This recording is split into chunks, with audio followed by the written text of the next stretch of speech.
Assalamualaikum warahmatullahi wabarakatuh. Perkenalkan, nama lengkap saya Mariansi Sastra Kurnia Jastrada, NPM 5200411281. Di sini saya akan mempresentasikan materi terkait studi kasus menggunakan metode Promiti yang dibuat untuk memenuhi tugas dari mata kuliah Sistem Pendukung Keputusan yang diampu oleh Bapak Dadang Heksa Eskom Mkom. Nah, untuk mengefisiensikan waktu, langsung saja beralih ke slide presentasi saya.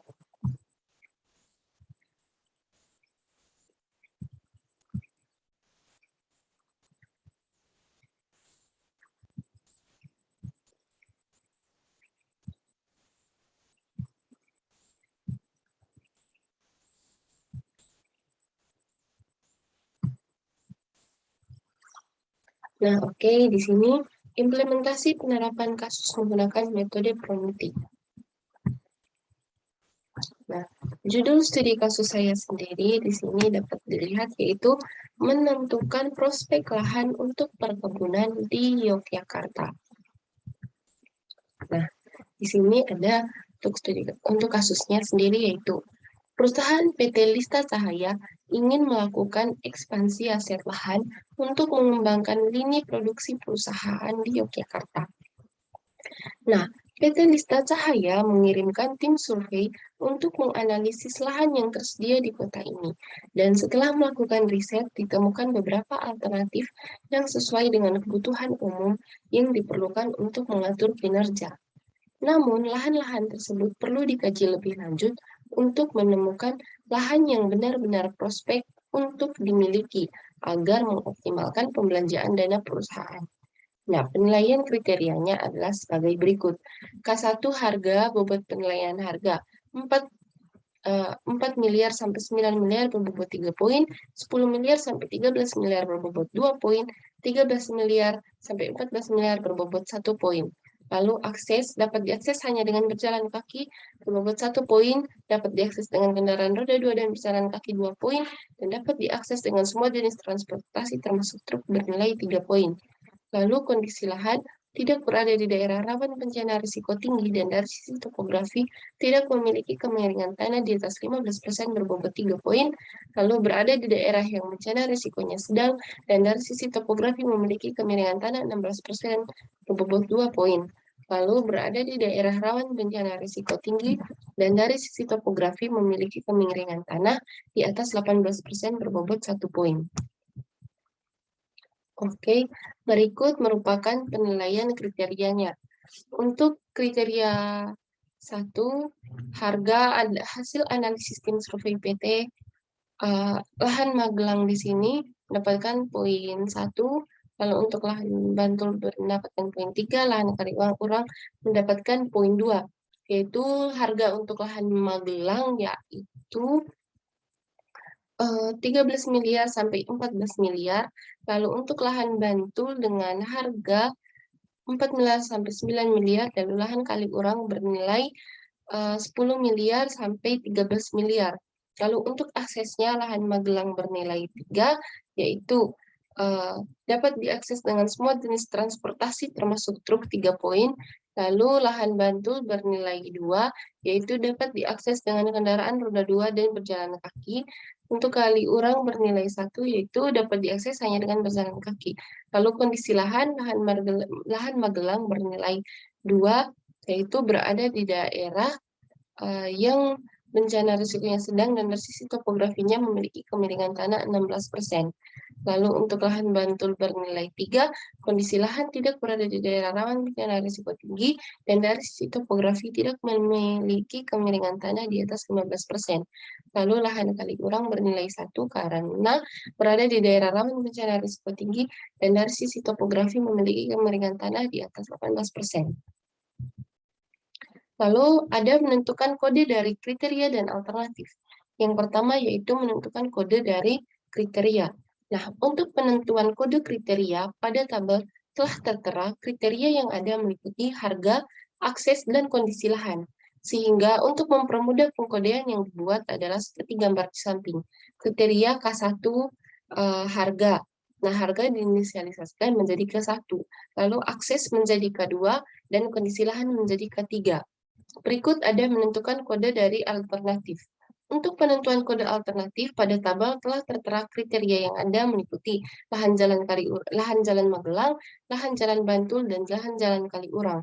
Sehingga untuk mempermudah pengkodean yang dibuat adalah seperti gambar di samping. Untuk lahan jalan Magelang diinisiasikan menjadi A1, dan lahan jalan Bantul diinisialisasikan menjadi A2, dan lahan jalan Kaliurang menjadi A3.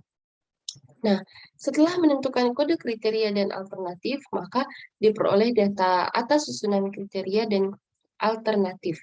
Kriteria K1 alternatif A bernilai 1, kriteria K1 alternatif B bernilai 3, kriteria K1 alternatif C bernilai 2.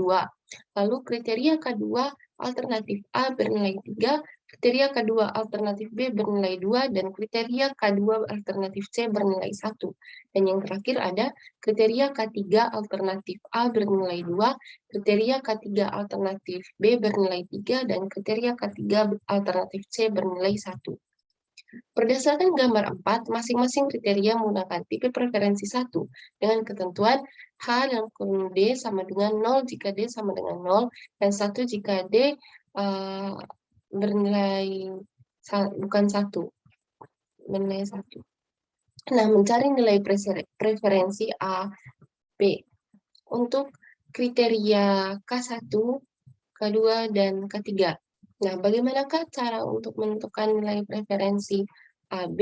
Yaitu didapatkan dari nilai A K1, K1A dikurangi nilai K1B. Lalu didapatkan hasil adalah min 2. Lalu kriteria K2 didapatkan dari K2A dikurangi K2B, lalu hasilnya adalah 1. Dan K3A dikurangi K3B, hasilnya adalah min 1. Lalu untuk resultnya sendiri, karena di sini bernilai negatif, maka hasilnya adalah 0, dan jika nilainya positif, hasilnya adalah 1. Di sini karena K1 bernilai min 2, hasilnya adalah 0. Lalu K2 bernilai 1, hasilnya 1, dan K3 bernilai min 1, hasilnya adalah 0. Nah, jadi di sini diperoleh preferensi A, B adalah 1 per min 3, 1 per min 3 dikalikan 0 ditambah 1 ditambah 0, sama dengan 0,33. Oke. Selanjutnya, mencari nilai preferensi BA. Lalu di sini kriteria K1, K1B kurang K1A sama dengan 2. Resultnya di sini 1 karena bernilai positif. Lalu K2B dikurangi K2A bernilai min 1, resultnya 0 karena hasilnya negatif. Lalu K3B dikurangi K3A, hasilnya adalah 1, maka resultnya adalah 1 karena bernilai positif. Maka diperoleh preferensi BA-nya sama dengan 1 per 3 dikali 1 ditambah 0 ditambah 1, sama dengan 0,67. Lalu selanjutnya ada nilai preferensi dari A, C. Nah, kriterianya yaitu K1 di sini hasilnya. K1A dikurangi K1C sama dengan min 1 dengan result 0 karena bernilai negatif. Lalu K2 yaitu K2A dikurangi K2C bernilai 2, maka resultnya di sini sama dengan 1. Lalu K3 yaitu K3A dikurangi K3C hasilnya sama dengan 1, lalu resultnya sama dengan 1 karena bernilai positif. Maka diperoleh. Nah, di sini preferensi A, AC sama dengan 1 per 3 dikalikan 0 ditambah 1 ditambah 1, maka hasilnya sama dengan 0,67. Lalu yang berikutnya ada mencari nilai preferensi CA, K1 untuk K1C dikurangi K1A bernilai 1, maka resultnya 1. Lalu K2C dikurangi K2A bernilai min 2, maka resultnya sama dengan 0. Lalu K3C dikurangi K3A, hasilnya adalah min 1, maka resultnya adalah 0. Lalu diperoleh nilai preferensi CA sama dengan 1 per 3 dikalikan 1 ditambah 0 ditambah 0, maka hasilnya sama dengan 0,33. Lalu mencari nilai preferensi B, C atau BC yaitu kriteria K1 yaitu K1B dikurangi K1C sama dengan 1, maka resultnya adalah 1. K2B dikurangi K2C sama dengan 1, maka resultnya juga adalah 1. Lalu K3B dikurangi K3C sama dengan 2, maka resultnya 1. Jadi di sini resultnya semua adalah 1 karena nilainya juga di sini semuanya positif. Maka diperoleh preferensi BC adalah 1/3 dikalikan 1 ditambah 1 ditambah 1 sama dengan 0.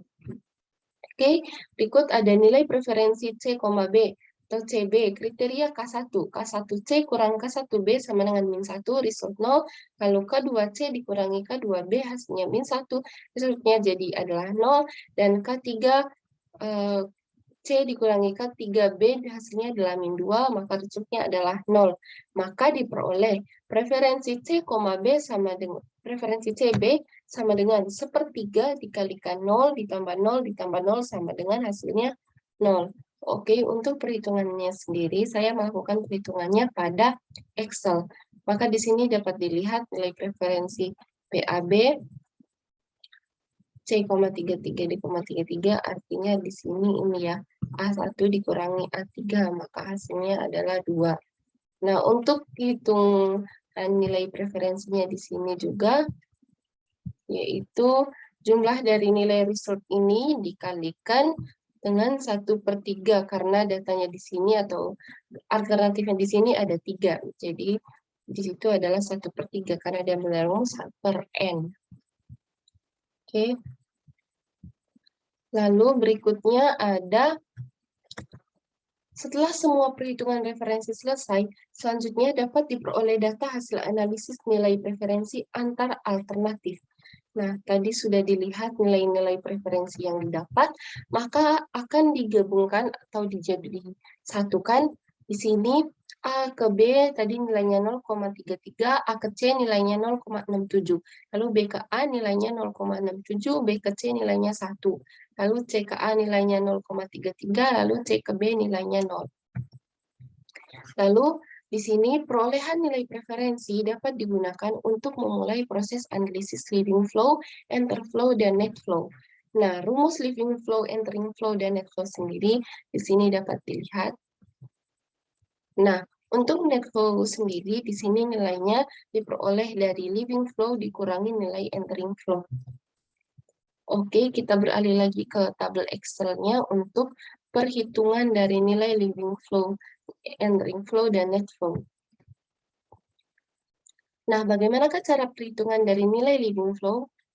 Nah, karena di sini hasilnya 0,5, maka didapatkan dari nilai 0,33 ditambahkan 0,67 dikalikan 1/3 kurang 1, karena rumusnya tadi 1/N dikurangi 1 dikalikan di sini B ditambah C. Oke, jadi didapatkan hasilnya di sini adalah 0,5. Begitu juga selanjutnya, 1/3 kurang 1 dikalikan 0,67 ditambah 1, maka hasilnya adalah 0,8. Lalu untuk alternatif C juga 1/3 kurang 1 dikalikan 0,33 ditambah 0, maka hasilnya adalah 0,2. Untuk mencari nilai entering flow, maka didapatkan dari 1/3 kurang 1 dikalikan 0,67 ditambah 0,33.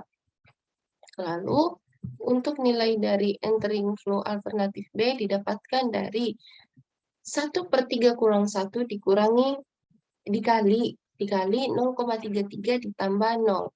Maka hasilnya di sini adalah 0,2. Lalu untuk alternatif C di sini 1/3 kurang 1 dikali 0,67 ditambah 1, maka hasilnya adalah min 0,7. Maka di sini ditulis di dalam tabelnya, alternatif A mendapatkan nilai leaving flow-nya 0,5, entering flow-nya 0,5 juga. Lalu untuk alternatif B, nilai leaving flow-nya 0,8 dan nilai entering flow-nya 0,2. Lalu untuk alternatif C, nilai leaving flow-nya yaitu 0,2 dan nilai entering flow-nya 0,8. Nah, selanjutnya adalah mencari nilai dari net flow. Dari manakah nilai net flow ini? Net flow didapatkan dari leaving flow dikurangi dengan entering flow. Jadi untuk alternatif A, leaving flow 0,5 dikurangi entering flow 0,5, maka hasilnya adalah 0. Lalu untuk alternatif B, leaving flow-nya adalah 0,8 dikurangi entering flow 0,2, hasilnya sama dengan 0,7. Lalu untuk alternatif C, leaving flow-nya adalah 0,2, lalu entering flow-nya ada 0,8, jadi net flow-nya adalah min 0,7. Nah, selanjutnya yaitu menentukan hasil perhitungan pada sistem atau rank keputusan manakah alternatif yang terbaik dari ketiga alternatif yang ada. Jadi, di sini terdapat nilai net flow-nya atau nilai akhir hasil perhitungannya, maka dapat diambil kesimpulan untuk nilai alternatif terbaik di sini didapatkan oleh lahan jalan Bantul dengan nilai 0,7. Lalu untuk nilai alternatif terbaik kedua didapatkan oleh lahan Jalan Magelang dengan net flow-nya yaitu 0. Lalu untuk alternatif terakhir didapatkan oleh lahan Jalan Kaliurang dengan nilai min 0,7. Oke, dapat disimpulkan alternatif terbaik untuk pemilihan lahan perkebunan di Yogyakarta ada pada lahan Jalan Bantul. Nah, sekian presentasi saya. Jika ada yang kurang terkait metode Promiti pada kasus saya mohon maaf dan jika ada kesalahan juga saya mohon maaf dan sekian presentasi dari saya. Terima kasih.